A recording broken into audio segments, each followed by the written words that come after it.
कंस बड़ा सशंकित और भयभीत है। उसी समय सभा में विराजमान काकासुर, जो कौवे का रूप रख करके वज्र जैसी चोंच, वज्र जैसे पंजे, वो देवताओं को भी मार सकता है, इतना बलवान काकासुर खड़ा हुआ और हंसते हुए कहा, महाराज एक बालक के लिए आप इतने चिंतित हो गए। कंस ने कहा, आज की घटना सुनी नहीं? वो बालक है, 6 कोस का शरीर धारण करने वाली महाबली पूतना को मार डाला, चिंता की बात नहीं है। उसने कहा, महाराज एक चांस हमें दीजिए, आपकी चिंता को जड़ से नष्ट कर दूंगा। कंस को लगा कि बलवान तो है ही और बुद्धिमान भी है, तो यार मेरे दोस्त, यदि तुम ऐसा कर सकते हो तो हमारी मित्रता और पक्की हो जाएगी। जाओ और नंदालय में जो अभी नवजात है, अभी अभी नवीन कमल की तरह खिले, देखो कैसे बिघनाते हैं, उसे मार डालो। कंस से प्रेरित होकर वो कागसुर, जो कौवे का रूप रखता है, ब्रजमंडल में पहले, फिर नंद बाबा के भवन की तरफ, और छोटा काग का रूप रख करके आंगन में देखा कि पालने पर श्री कृष्ण शयन कर रहे हैं। शिष्य को देखते ही भयंकर क्रोधित हो गया। काला कौवे का रूप धारण किए हुए लोह के वज्र के समान उसकी चोंच और पंजे हैं। भगवान ने इसे मुट्ठी बांध ली सोते हुए, और उसने भगवान की मुट्ठी पर प्रहार करने के लिए टूट पड़ा। मैया अपनी सेवा में लगी है। देखो कैसे भगवान लीला करते, नहीं तो मैया तो बहुत डर जाती और मैया के ऊपर वो आक्रमण कर सकता था। तो मैया सेवा में गई, लाला पालने पे शयन कर रहे, शयन करते ही मुट्ठी बांध ली और उसने प्रहार किया। बाई मुट्ठी पर चमकते हुए अपने नख जो वज्र के समान है प्रहार किया। भगवान ने जब बाई मुट्ठी पर प्रहार किया तो दाएं हाथ से गला पकड़ लिया उसका। कंठ चापी बहुबार फिरायो, गही पटक्यो नृप पास पर्यो। वहीं से घुमा के मारा कि कंस के सामने मुंह भरा गिरा जाके। कंस ने देखा है काकासुर है, अभी तो सभा में कह के गया था कि अभी गए तुम चिंतित हो, अभी मैं मार के आता हूं। कंस के सामने गिरा, एक पहर तक औषधियां पवाई गई, तब कुछ उसमें शुद्ध आई, फिर भी गला बहुत दर्द कर रहा था। उसने कहा, सुनहु कंस तब आई सरयो, धरि अवतार महाबल को, एक ही कर मेरो गर्व हर्यो। सुनहु कंस तब आई सरयो, सूरदास प्रभु कंस निकंदन, भक्त हेत अवतार धर्यो। धरि अवतार महाबल को, एक ही कर मेरो गर्व हर्यो। बड़ी कठिनाई से बोला क्योंकि गला दबाया था प्रभु ने। कंस ये कोई अवतार है, बालक नहीं, कोई महाबल का अवतार है।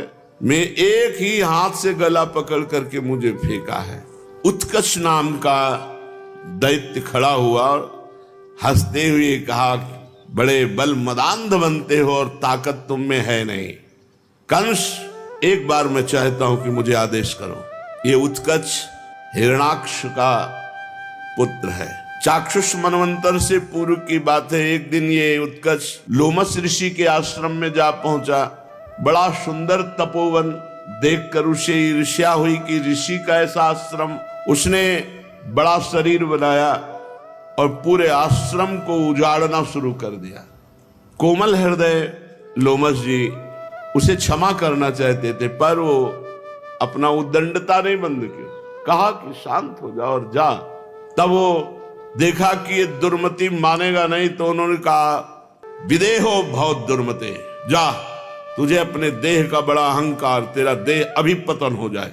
विदेहो बहुत दुर्मते वाक्य पूरा नहीं हुआ कि उत्कच का पूरा शरीर ऐसे गलित हो गया, खत्म। अब वायु रूप में वो पुकार पुकार के कह रहा, क्षमा करो हे ईश्वर, मैं बार बार आपसे जीवन दान चाहता हूं, क्षमा करो, मैं बहुत कष्ट में हूं। महात्माओं को गुस्सा पानी में जैसे लकीर करे ना, बस ऐसे होता है गुस्सा। वो भी उसके कल्याण के लिए होता है। कभी अपने स्वार्थ की पूर्ति में बाधा पड़ने पर क्रोध नहीं होता। जब परमार्थ में बाधा होती तब उनको क्रोध आता है, और वो भी क्रोध एक क्षण के लिए, जैसे पानी में लकीर खींचो खत्म। बड़ी अनुकंपा, बड़ा दुलार करने लगे। अच्छा, तुम्हें बहुत पीड़ा है, थोड़े दिन तो तुम्हें कष्ट भोगना पड़ेगा। सच्चिदानंद भगवान श्री कृष्ण का जब अवतार होगा तब उनके हाथ से तुम्हारा उद्धार हो जाएगा, तुम अपने स्वरूप को प्राप्त हो जाओगे। काफी समय हो गया था, बड़ा भूख प्यास से व्याकुल वायु रूप होकर भयंकर भटकता रहा। कंस ने वायु रूपधारी उत्कच से कहा, सच्ची तुम उस बालक को मार सकते हो? उत्कच ने हंसते हुए कहा, अभी हमारा आतंक आपने देखा नहीं। अगर मैं सभासदों के बीच में बोल रहा हूं कि ब्रज भीतर उपजो मेरो रिपु, मैं जानी यह बात, दिन ही दिन वो बढ़त जात है, मुंह को करिए घात। दनुज सुता पूतना पठाई, छिनकई मांझ संहारी, और घीच मरोर दियो कागासुर मेरे ढिग फटकारी। ऐसो कौन मारी है ताको, मोही कहे सो आई, वाको मारी अपन पो राखे, सूर ब्रज सो जाई। कंस ने कहा कि तुम सभासदों के बीच में उत्कच ऐसी बात करते हो, और मुझे विश्वास नहीं, क्योंकि उसने पूतना को मार डाला, कागासुर की दुर्दशा कर दी। ऐसा कौन उस बालक को मार सके? मानो प्रज्वलित अग्नि में घृताहुति पड़ गई हो। कंस के वचन से उत्कर्ष गर्व को प्राप्त हुआ, अहंकार करते हुए कहने लगा, मैं राक्षसों का सेनापति हूं, हिरणाक्ष पुत्र हूं, शरीर नहीं है तो क्या, मैं वायु रूप से पूरे ब्रज को नष्ट कर सकता हूं। कंस ने कहा, जाओ एक बार तुम भी उपाय करके देख लो। बवंडर रूप, हो जो ऐसे घूमता हुआ बवंडर होता है ना, ऐसा रूप धारण किया उसने। दो कर जोरी भयो उठी ठाढ़ो, प्रभु आय सुमय पाऊं, ही आते जाए तुरंत ही मारो, कहो तो जीवित लाऊं। और कंस से कहा, तुम आनंदित रहो, कहो तो मार कर मैं फेंक दे या जिंदा तुम्हारे सामने ले आवे। कंस ने भूरी भूरी प्रशंसा की, वाह वीर, जाओ उसको मार डालो। ब्रजेंद्र नंदन के प्राण हरण का संकल्प करके वो भीषण दैत्य ब्रज की तरफ चला मथुरा से, और ब्रजेंद्र नंदन योगींद्र मुनिंद्र दुर्लभ चरणारविंद, उनको मारने की, जो काल के भी महाकाल है। बीच बीच में घबराहट पैदा हो जाती, पूतना को मार डाला, कागासुर की दुर्दशा कर दी, कहीं ऐसा तो नहीं कि मेरा शरीर तो लोमस जी ने ले लिया और जान ये ले ले। बीच बीच में घबरा जाता है, फिर रुक जाता है, फिर हिम्मत किया और बाबा के महल की सीमा पर आकर राउंड लगा रहा है। वो जो ऐसे चलता ना, घूमता हुआ वायु चक्रवात, ऐसे मानो बाबा के महल की परिक्रमा कर रहा हो, चारों तरफ वो घूम रहा है।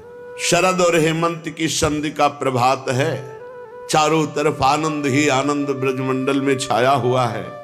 ब्रजेंद्र गृहिणी यशोदा मैया आज रोज उत्सव हो रहा है, कभी नक्षत्र का उत्सव, कभी ये उत्सव, उत्सव स्वरूप ही वो उत्सव की व्यवस्था में लगी हैं। रोज ब्राह्मणों को बुलाना, अभिषेक कराना, दान देना, ब्राह्मणों को भोग पवाना, गौओं की पूजा करना, ब्रजवासियों को बुलाना, उनको पवाना, रोज उत्सव हो रहा है। रोहिणी जी के सहित वो सेवा में लगे हैं, पर धीरे से एक बार सेवा करते करते लाला का दर्शन कर लेते, सुखपूर्वक लाला शयन कर रहा है। अगर जरा सा भी शंका हुई तो दौड़ करके पहुंच जाती है नजदीक, लाला को गोद में उठाती है, दुग्ध पान कराती, फिर शयन करा देती है। प्रभु उठे, भोग लगा, श्रृंगार हुआ, फिर भोग लगा, फिर शयन हुआ, फिर उत्थापन, फिर भोग लगा, फिर श्रृंगार हुआ, फिर शयन। यही तो है, यही अष्टयाम सेवा कर रही है यशोदा मैया। रोहिणी जी यशोदा मैया सेवा में लगी हैं और धात्रियां दासियां भी उनकी आज्ञा का पालन कर रही हैं। कभी कभी प्रभु बड़े जोर से किलकार मारते हैं, दौड़ पड़ती है धात्री, यशोदा जी, रोहिणी जी नजदीक आती, छोटे छोटे वाद्य रखे, झुनझुनाए, ऐसे ऐसे अखिल कोटि ब्रह्मांड नायक प्रभु किलकारियां मारते हैं, नंद नंदन अभी कोई झुनझुना बजा रहे, कोई कुछ गा रहे, इतने में धीरे से करवट ली। अरे आज मेरे लाला ने करवट लिया, करवट बदलने का उत्सव हो। अब पहली बार लाला ने करवट लिया है, दाहिनी करवट ली, फिर मैया को क्या कहना, अपार आनंद। आज करवट बदलने का उत्सव होगा, हमारे लाला ने करवट बदली है। एक ही साथ तुमुल ध्वनि हो गई, बाबा को सूचना करो, ब्राह्मणों को बुला, अरे लाडले है, मंत्रोच्चारण करें, उनको गौएं दान करो। लाला ने करवट स्वयं बदली है, स्वयं करवट ली है। यशोदा मैया मुख चुम्बन करती हैं, हृदय से लगाती हैं।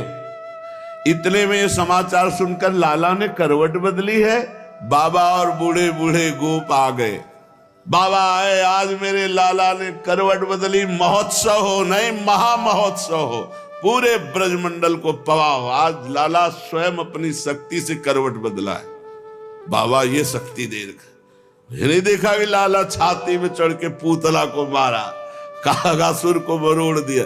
ये वात्सल्य में नहीं दिखाई देता, उनको लगता है भगवान मेरे नारायण ने मेरे बालक की रक्षा की। नंद द्वार पर शंख ध्वनि, दुंदुभी, भेरी, वेणु, बीणा, मृदंग, ये सब बाजे बजने लगे। मंगल गान करती हुई ब्रजांगनाएं नंद महल में आने लगी। धान्य, दूर्वा, हरिद्रा, चंदन, मांगलिक द्रव्य हाथ में लेकर गोपियों का दल वेदज्ञ ब्राह्मण ब्रजेंद्र नंदन ने समस्त ब्रह्म ऋषियों के चरण धोए और स्वर्ण के पात्रों में भर भर करके रत्न अन्न राशियां दान की। सुंदर बहुमूल्य वस्त्र, रत्नाभूषण, मणिमालाएं, ये सब ब्रह्म ऋषियों को दान की। फिर करोड़ों की संख्या में गौदान किया, नंद उपनंद सब।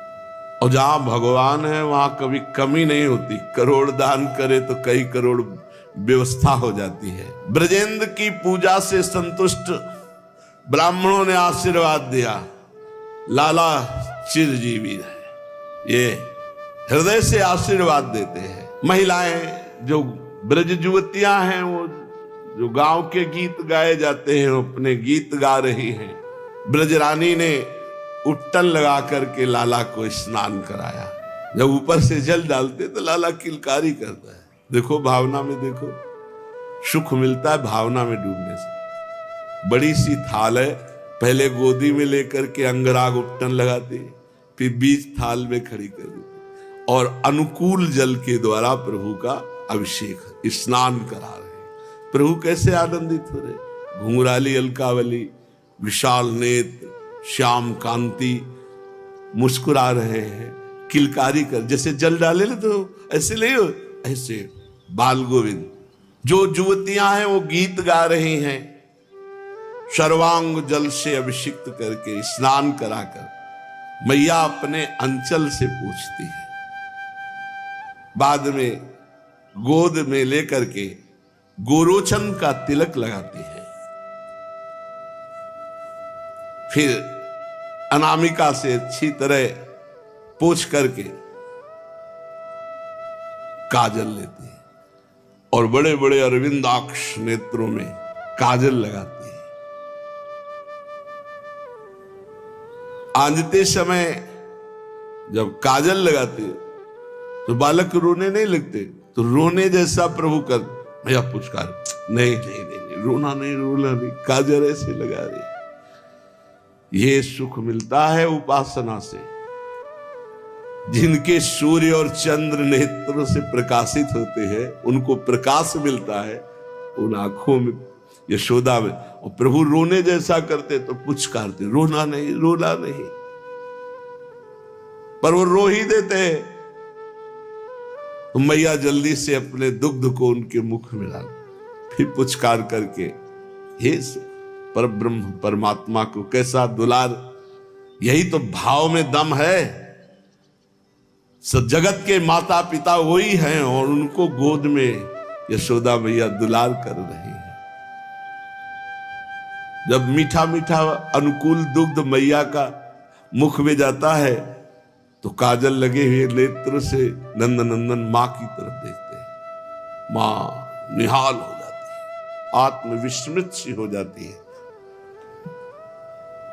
कुछ ब्राह्मण आए कुशा हाथ में लिए हुए और शांति कुंभ जल से आर्द बना बना कर मंत्रोच्चारण करके भगवान के ऊपर ऐसे छिड़क रहे हैं, शांति पाठ करते जा रहे हैं। प्रोक्षण छोटी छोटी बूंदें जल की पड़ रही हैं तो नंदनंदन सो जाते हैं। हाँ बढ़िया, कुशा से छिड़क रहे ना, ठंडी ठंडी जल की, प्रभु आंख बंद कर लेते हैं और पूरी लीला देखने के बाद फिर हम पकड़ेंगे। शेष चर्चा आगे। श्री राधा वल्लभ लाल की।